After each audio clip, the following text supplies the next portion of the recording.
The city of Ravensbrück had always been a quiet place, unassuming in its charm, nestled among dense woods and sweeping hills. A town people often passed through on their way to somewhere else. But when the outbreak began, no one saw it coming. At first, the signs were subtle. People felt a strange heaviness in the air, and there were whispers about a sudden rise in unexplained illnesses.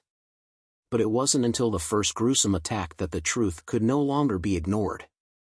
A woman, once a kind teacher in the local school, was found roaming the streets, her skin a sickly gray, her eyes vacant and wild. She lunged at a passerby with an unnatural ferocity, biting down so violently that the victim didn't stand a chance. The man fell, the wound already festering as the infection spread faster than anyone could comprehend. By nightfall, chaos gripped the city. The local police station was overwhelmed, unable to cope with the sheer number of infected.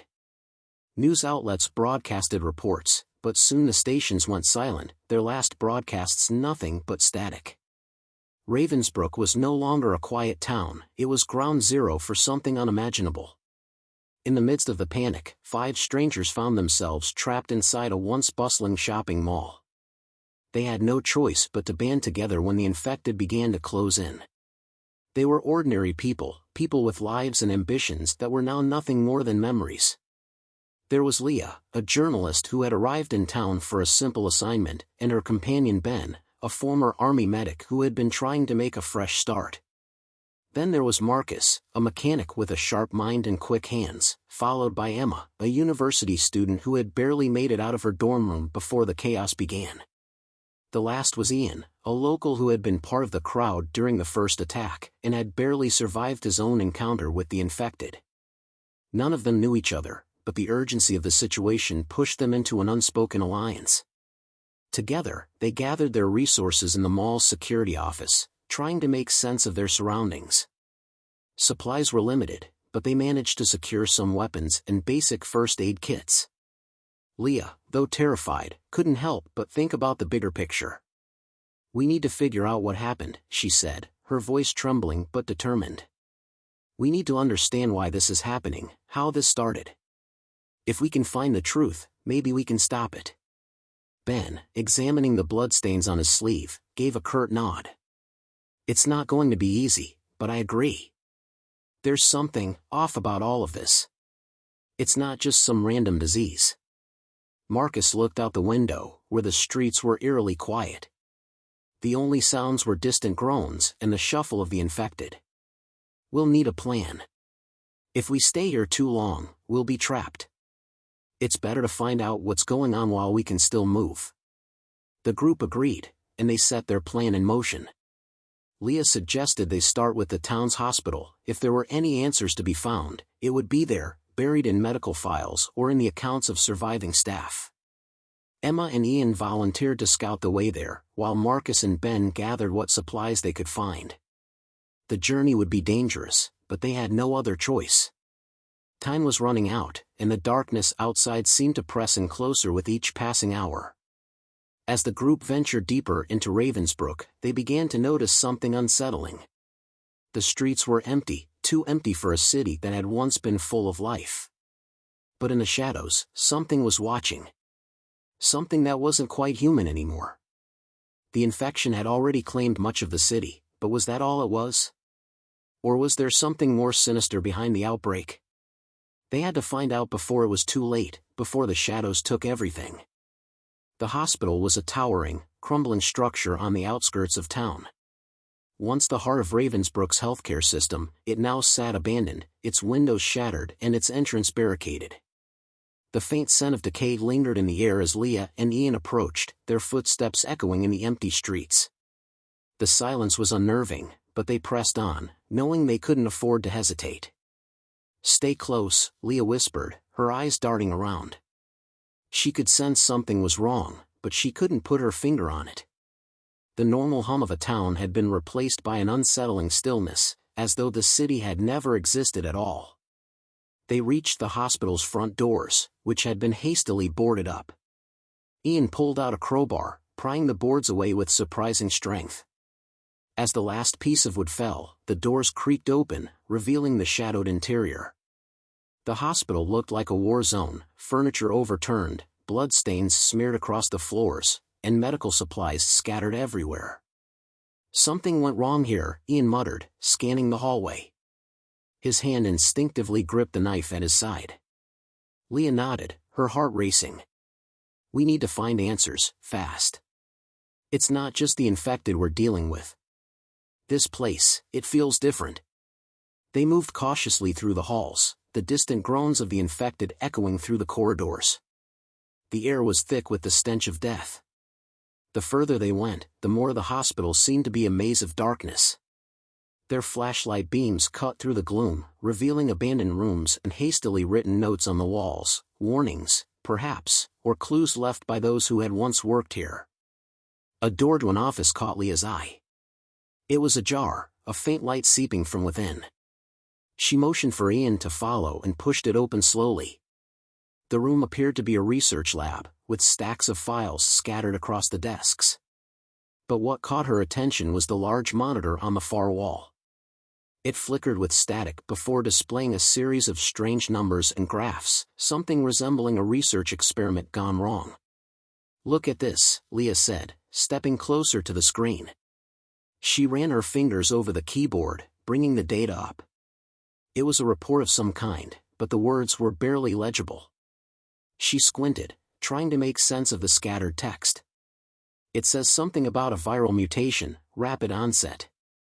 But this doesn't look like anything we've seen before." Ian stepped forward, his eyes narrowing. What if it wasn't just a virus?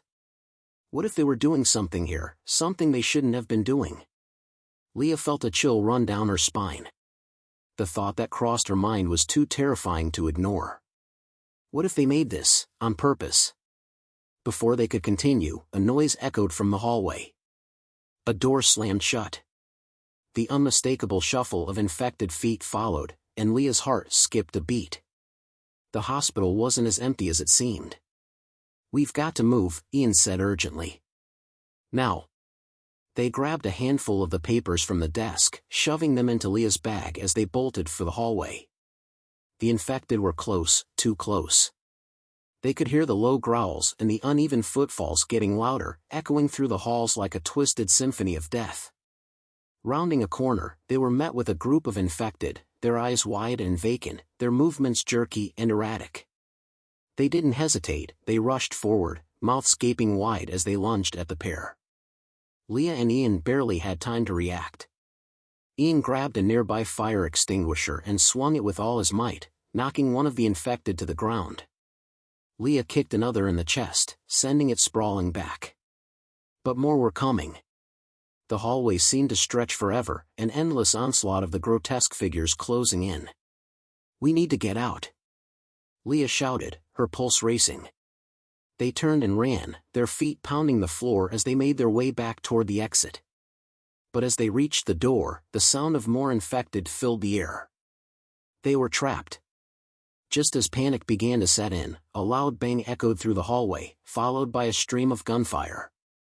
A figure appeared, rushing to their aid, a man, dressed in tactical gear, his eyes sharp and calculating. "Follow me," he ordered. Without hesitation, they did. As they sprinted down the hallway, Leah couldn't help but feel a surge of hope. Whoever this was, he might be the key to understanding what had happened in Ravensbrück. But even as they ran, one question lingered in her mind. Had they already unleashed something far worse than they could ever imagine? The man led Leah and Ian down a series of narrow hallways, his pace quick and purposeful. His movements were sharp, confident, as if he had done this countless times before. Leah couldn't help but notice how calm he seemed, even in the chaos. He barely spared a glance at the infected pursuing them, instead focusing on the path ahead, like he knew exactly where to go. "Who are you?" Leah finally managed to ask, her breath heavy from running. The man didn't answer immediately. He glanced back, eyes scanning the hallway as they turned another corner. "We don't have time for questions," he said, his voice cold. "You can ask once we're out of here. Trust me, I'll explain everything." Leah exchanged a glance with Ian, who gave a subtle nod. They didn't have much of a choice. The sound of more infected, now closer than ever, pushed them forward. They followed the man, the tension in the air thick enough to cut with a knife. They reached a locked door at the end of the hall. The man quickly pulled out a set of keys from his jacket pocket and began working the lock, his fingers quick and precise. Leah stood guard, her eyes darting down the corridor, watching for any signs of movement. Almost there, he muttered under his breath, his voice strained but focused. Finally, the door clicked open, and he swung it wide, motioning for them to hurry inside. They entered a dimly lit room that appeared to be a secure storage area, stocked with crates, barrels, and emergency supplies. It was far quieter than the rest of the building, but Leah could sense the weight of the silence. It was almost as if something was lurking just out of sight. The door slammed shut behind them, and the man turned to face them. He exhaled a sharp breath, running a hand through his dark hair, and then finally spoke. "Name's Carter. I was part of a team sent here to contain this," he said, gesturing vaguely to the chaos outside. But clearly, things didn't go according to plan. Leah's mind raced. Contain what? This outbreak? Carter's eyes narrowed, his jaw clenching. Not just any outbreak. This was engineered. We were trying to contain something much worse than a virus. A mutation, something they created here. And it got out of control. Ian's brows furrowed. Created? You're saying someone deliberately did this? Carter nodded grimly. Yes. A project, funded by some high-profile investors, started as a research initiative. They wanted to develop a new kind of pathogen, one that could be used in biological warfare. They were testing different strains, trying to find one that could spread rapidly, mutate quickly, and, most importantly, be controllable. He paused, his face growing darker. They succeeded. But they couldn't control it. Leah felt a chill run through her. And that's what this is. What's turning people into them? She motioned to the shadows outside the room. Carter nodded. It's not just the virus. It's a combination of genetic manipulation and a serum that amplifies the mutation. They didn't account for how quickly it would evolve once it was released into the population. The infected don't just spread the virus, they're changing, adapting. It's getting worse. The weight of his words hung heavy in the air. Leah's mind raced, struggling to process what she was hearing. This wasn't just some random infection. It was planned. And it was only going to get worse. So, you're telling me this was all part of some experiment? And now it's too late to stop? Ian asked, his voice sharp with disbelief. Carter hesitated. We've tried to stop it, contain it. But we weren't prepared for this level of contagion. The government's been pulling strings, trying to suppress the truth. The hospitals were supposed to be a safe place for survivors, but they've become ground zero for the mutation. Leah's mind was reeling. She had to know more, but she could barely process the gravity of what he was saying. So, what now? What are we supposed to do? Carter's gaze softened slightly. We have to find the source. There's a lab underneath this hospital, a deeper, hidden level where the project was originally run. That's where the key to ending this is. If we can get there, we might have a chance of finding an antidote, or at least something that can slow the mutation. Ian stepped forward, his fists clenched. How do we get there without getting killed? Carter smirked, but there was no humor in it. That's where you come in, he said, nodding to the supplies around them. We're going to need all the help we can get. There's a way out of here, but it won't be easy. The hospital's a maze of infected, and the deeper we go, the more dangerous it gets. But we have to move fast. Leah swallowed hard. The situation was dire, but she could see no other choice. The truth was out there, hidden in the depths of Ravensbrook's abandoned hospital. And they were going to find it, no matter the cost. The clock was ticking, and with each passing minute, the shadows outside seemed to close in tighter. The silence in the storage room was broken only by the sound of Carter's quick, measured movements as he gathered more supplies, flashlights, ammunition, and a few emergency medical kits. Leah and Ian stood nearby, mentally preparing for what was to come. There was no turning back now. Carter glanced at them both, his expression steely. Stay sharp. The deeper we go, the more unstable things will get. We're not just dealing with the infected anymore, there are other forces at play here. People who were involved in this mess. Leah frowned. What do you mean, other forces? Carter didn't elaborate further, instead turning toward a metal door at the far end of the room. It's time. We don't have the luxury of asking too many questions right now. They followed him as he led them down a narrow hallway, each step heavier than the last. The building was eerily quiet, save for the occasional distant groans of the infected.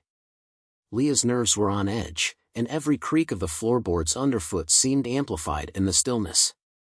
As they reached an elevator shaft, Carter paused. The lab we need to access is beneath this level.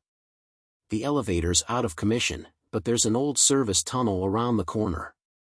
He motioned toward a heavy metal door that seemed to have been welded shut. We'll have to take the long way down. Leah nodded, trying to steady her breathing. The service tunnel was a claustrophobic route, one that would lead them to the heart of the hospital's underground complex. They could already hear the shuffle of footsteps echoing from below, the infected slowly closing in. Carter was the first to pry open the door, his hands expertly working the bolts.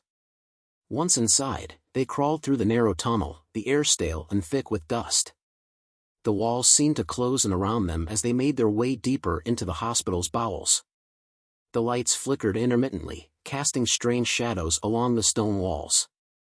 Leah tried not to think about what could be lurking in the darkness, either the infected or something worse. Something Carter hadn't warned them about yet. How long is this tunnel? Ian asked, his voice tight as they moved. Not far, Carter answered, though his tone didn't sound convincing. He didn't stop moving, though, pushing forward with determination. Leah could hear the urgency in his footsteps, and she couldn't shake the feeling that time was running out. Each step brought them closer to something, whether it was the truth or a deadly trap, she wasn't sure. The infected might be mindless, but they were persistent, and their numbers seemed to grow with every passing minute. Eventually, the tunnel opened up into a large chamber. In the center, a heavy metal door loomed. Beyond it, they would reach the lower levels of the hospital.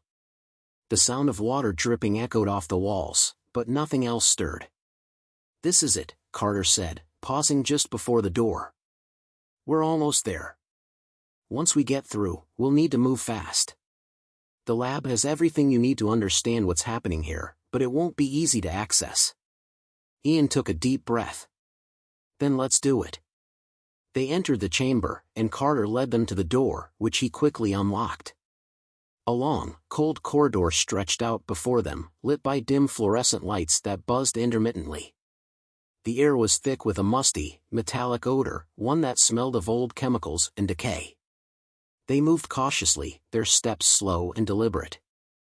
As they walked deeper into the facility, they could see signs of recent activity, scattered papers, overturned chairs, bloodstains on the floor. The unsettling sense that they were being watched grew stronger with every turn. Suddenly, a loud crash echoed from down the hall, followed by the unmistakable shuffle of infected feet. They had been heard. Stay low, stay quiet, Carter hissed, his voice barely a whisper. He motioned for them to follow as he ducked into a side room, pulling them with him. They hid behind a set of shelves, hearts pounding in their chests as the infected moved closer. Leah could hear their groans, slow, methodical, but chilling in their intensity. She held her breath, praying they wouldn't be discovered. The last thing they needed was a fight with the infected, not when they were so close to their destination. The infected passed by, their movements erratic and disjointed, oblivious to their presence. As the last one shuffled out of view, Carter signaled for them to move forward. Let's go, he whispered urgently. They continued down the corridor, the end now in sight. A large, reinforced door waited at the end, its heavy locks designed to keep out anyone who wasn't authorized.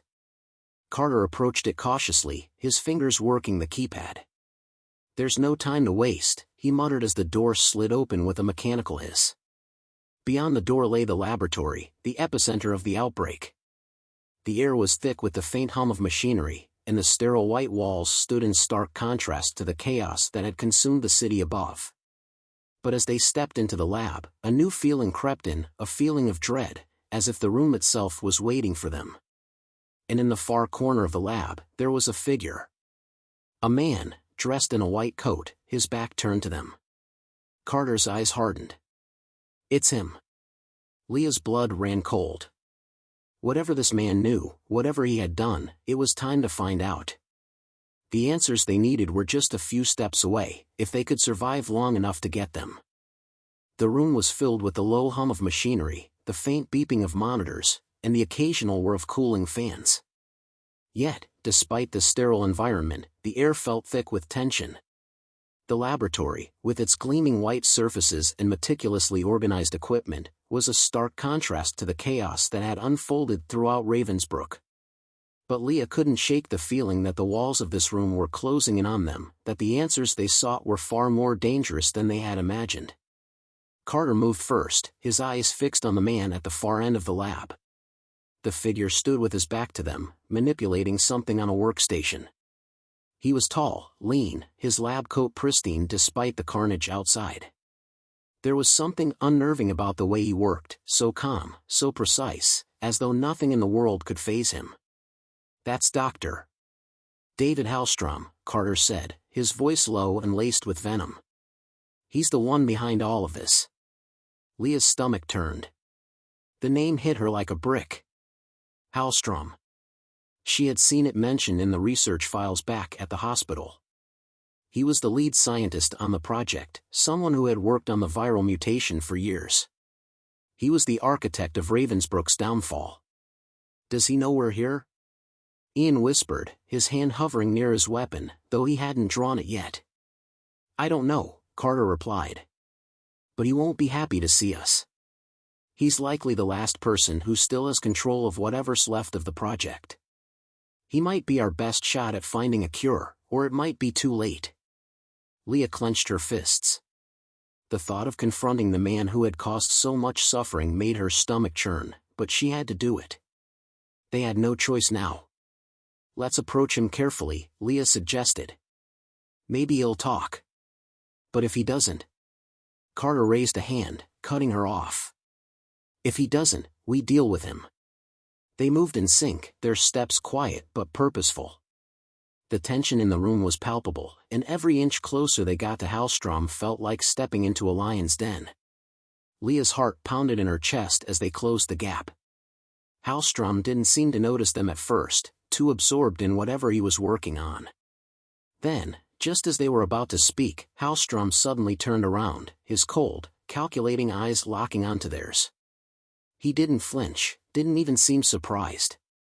He simply looked at them with a clinical detachment, as though he'd been expecting them all along. "Carter," he said, his voice smooth and unaffected. "I wondered when you'd show up. But I didn't expect company." Carter's expression hardened, but he didn't draw his weapon. Instead, he stepped forward. "You're responsible for this, aren't you? All of it. The outbreak, the mutation, it was your doing." Hallstrom gave a small, almost imperceptible shrug. "Of course it was. You think a project of this magnitude just happens on its own? No. It took years of research, of funding, and the cooperation of a number of powerful entities to get this far. The outbreak, well, that was just an unfortunate result of human error. But in the end, it doesn't matter. We've learned so much, and now it's only a matter of time before we perfect it." Leah's blood ran cold at the casual way he spoke about the destruction of an entire city. "Perfect it," she spat. "You've killed thousands of people, and you still think this is something worth continuing?" Hallstrom's eyes flickered, but his demeanor didn't change. "You don't understand. You never did. The mutation is the next step in human evolution. What we're seeing is only the beginning. What I've created here, it's not just a virus. It's a chance for mankind to transcend its limitations. Those infected? They're just the first wave. The future is something far greater than you could ever imagine." Carter's hand tightened on the gun holstered at his side, his patience thinning. And how many more lives are you willing to sacrifice for your evolution? What happens when your precious mutation evolves into something you can't control? Hallstrom's face twisted into something resembling amusement. You think I don't know the risks? You think I didn't anticipate this? I've been monitoring the progression of the virus, studying every new mutation. There's nothing that's gotten out of control. The infected you've seen, those are just preliminary stages. What we have in store is much more refined, much more powerful. Leah's breath caught in her throat. More powerful. Before she could react, a low growl interrupted the conversation. It came from the shadows in the corner of the lab, where a series of containment cells lined the wall. As she turned toward the noise, a shiver ran down her spine. There, in the dim light, she saw the shape of someone, moving. It wasn't one of the infected, not entirely. The figure was too composed, too deliberate in its movements. Its body was twisted, more grotesque than any infected they had seen before. Its eyes glowed an unnatural yellow, its skin stretched tight over muscles that looked too strong, too alien. It was the next step, something beyond what had already been unleashed. Hallstrom smiled, his eyes gleaming with pride. Meet the next generation. This is what I've been working toward. Leah's mind raced. This creature, this next generation, was nothing like the infected they had encountered so far. It was intelligent. Controlled. And it was looking at them with hunger in its eyes. Carter, she whispered urgently, this has gone too far. We have to stop him. Now. But as they prepared to take action, the creature in the corner let out a deafening screech, its eyes locking onto them with deadly intent. The laboratory, once sterile and controlled, was about to become their tomb. And Hallstrom? He was just getting started. The creature's screech echoed throughout the lab, its guttural sound sending a shiver through Leah's bones. The thing in the corner, it was monstrous, towering over the remains of the containment cell, and as it stepped forward, the ground seemed to tremble under its weight. Its yellow eyes glowed, sharp and predatory, locking onto Leah, Carter, and Ian like it had just spotted its next meal. Hallstrom stood there, unflinching, his face still expressionless. Do you see now? He asked, his voice cold. This is the future I've been working toward. The perfect weapon. Leah's heart hammered in her chest. There was no time to hesitate. This thing could tear through them all in seconds. It was unlike anything they had faced before. Without thinking, Carter stepped forward, pulling out his gun and aiming at the creature's head. We can't let this thing live. We'll destroy the lab if we have to. Hallstrom's expression darkened, a faint trace of anger seeping through his otherwise calm demeanor. You don't understand. You can't just kill it. You're in the presence of something great, something evolved. As Carter moved to fire, the creature lunged with terrifying speed, its claws slashing the air in front of them.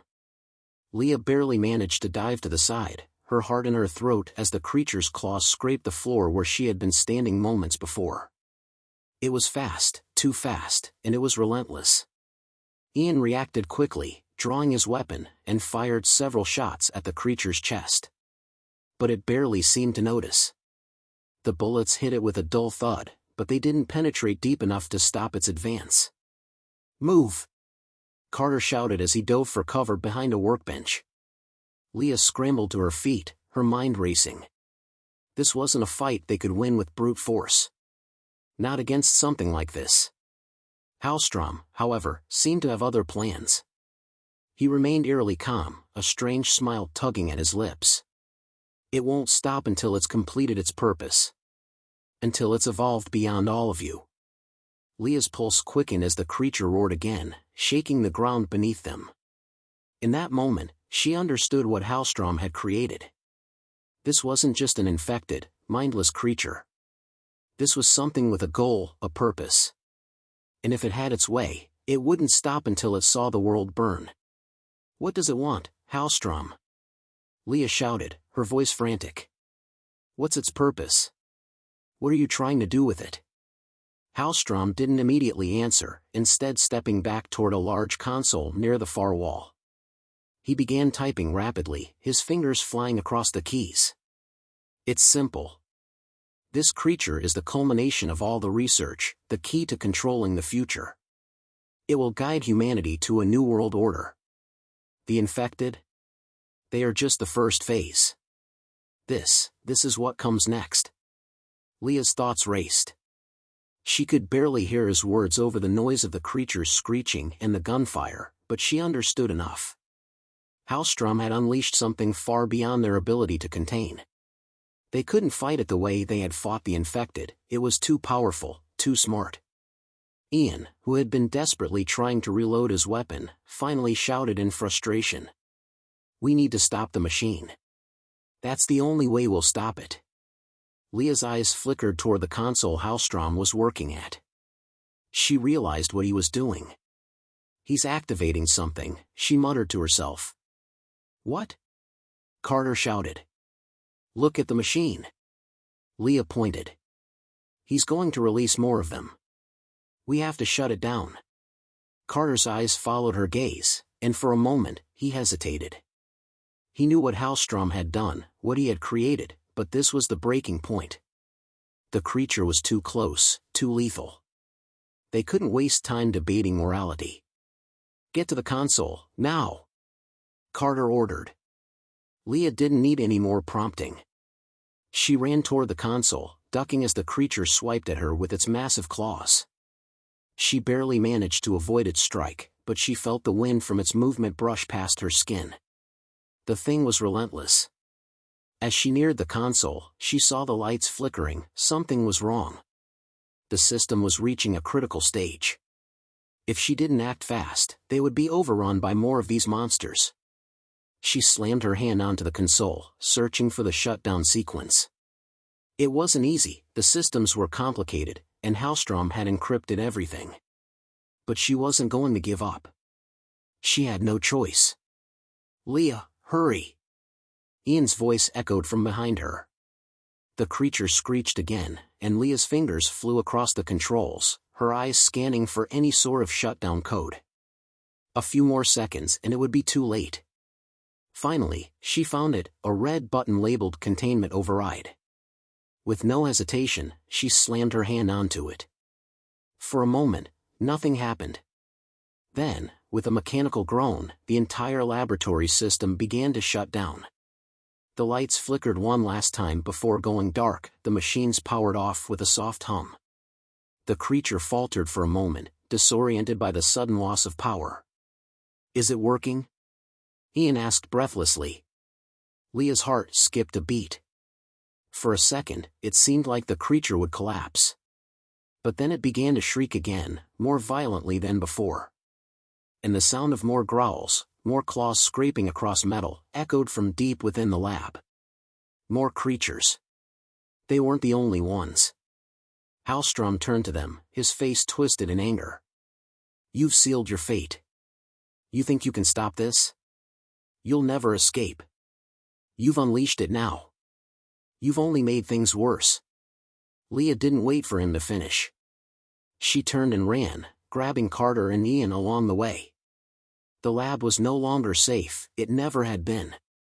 As they sprinted toward the exit, the building around them seemed to tremble, as if it were coming down in the wake of their actions. The only thing that mattered now was getting out, and surviving long enough to warn the rest of the world. Because the outbreak was just the beginning. And there was no telling how much worse it would get.